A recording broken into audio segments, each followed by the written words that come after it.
Hello guys, today we will learn about personal pronoun. If you want to make the correct sentence active to passive and passive to active, then you will have to learn about these rules. So without wasting any time, let us start now.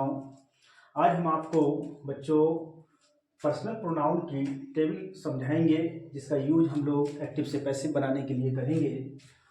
यहाँ पे rules for personal pronouns की table आपको समझाएंगे और जो कि आपके लिए बहुत लाभकारी सिद्ध होगी। तो यहाँ पे एक साइड में हम लोग एक्टिव वॉइस को लिख देते हैं और एक साइड में पैसिव वॉइस को, और आप सभी लोग इसको अच्छे से लर्न कर लेना ताकि आपको एक्टिव से पैसिव करने के लिए किसी प्रकार की कोई प्रॉब्लम ना हो। तो ये नॉमिनेटिव केस में होगा और इधर वाला पैसिव वॉइस ऑब्जेक्टिव केस में होगा। तो यहाँ पर अगर आई प्रोनाउन दिया गया है तो आई को हम मी में कन्वर्ट करेंगे ऑब्जेक्टिव केस में। तो आई का ऑब्जेक्टिव केस मी होगा और बाई प्रेपोजिशन लगता है जब हम आई जो कि नॉमिनेटिव केस में दिया होगा और इसको पैसिव वॉइस में ले जाएंगे, एक्टिव से पैसिव में जब ले जाएंगे तो बाई प्रेपोजिशन के साथ ही मी ऑब्जेक्टिव केस में चला जाएगा। दूसरा आई बी का ऑब्जेक्टिव केस अस होगा और यू का ऑब्जेक्टिव केस बाई यू होगा और दे का ऑब्जेक्टिव केस बाई देम होगा। यहाँ पे बाई प्रेपोजिशन तो सभी के साथ लगना ही लगना है। आई का ऑब्जेक्टिव केस मी का ऑब्जेक्टिव केस अस, यू का ऑब्जेक्टिव केस यू, दे का ऑब्जेक्टिव केस देम, ही का ऑब्जेक्टिव केस हिम होगा। बाई प्रेपोजिशन सभी के साथ लगना है और सी का ऑब्जेक्टिव केस बाई हर होगा।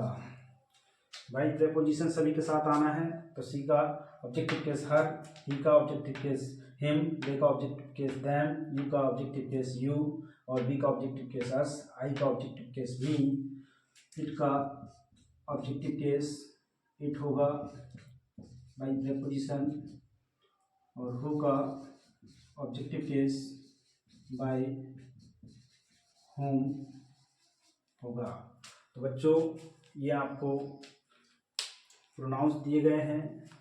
इन प्रोनाउंस को आप एक्टिव वॉइस में अगर ये दिए जाते हैं और पैसिव वॉइस में जब हम इनको कन्वर्ट करते हैं तो आई का मी और मी का अगर हमें ऑब्जेक्टिव केस में दिया गया है और इसको नॉमिनेटिव केस में लाना है, यानी कि पैसिव वॉइस से एक्टिव वॉइस में लाना है, तो ये मी का आई हो जाएगा।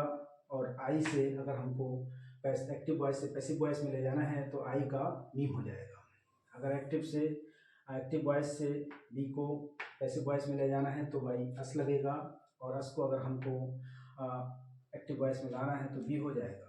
एक्टिव वॉइस में अगर यू दिया गया है नॉमिनेटिव केस में तो ये पैसिव वॉइस में यू हो जाएगा बाई प्रेपोजिशन के साथ। दे दिया गया है तो वाई देम हो जाएगा, ही दिया गया है तो वाई हिम और सी दिया गया है तो वाई हर, इट दिया गया है तो वाई इट, हु दिया गया है तो वाई होम। आप इस टेबल को अच्छे से तैयार कर लें तो आपको एक्टिव से पैसिव में पर्सनल प्रोनाउंस को चेंज करने की प्रॉब्लम्स नहीं आएगी। और जैसा कि मैं आपको बता दूं कि अंग्रेजी में 3 प्रकार के टेंस होते हैं, आप सभी बहुत अच्छे तरीके से जानते हैं। प्रत्येक टेंस के 4 सब पार्ट होते हैं। प्रत्येक टेंस के 4 सब पार्ट के साथ कुल मिलाकर 4 तियाँ 12 प्रकार के टेंसेस होते हैं। और एक्टिव से पैसिव बनाते समय हम 4 प्रकार के टेंसेस की पैसिव वॉइस नहीं बनाते हैं, जिनमें प्रेजेंट परफेक्ट कंटिन्यूअस है, पास्ट परफेक्ट कंटिन्यूअस है, फ्यूचर कंटिन्यूअस है और फ्यूचर परफेक्ट कंटिन्यूअस है।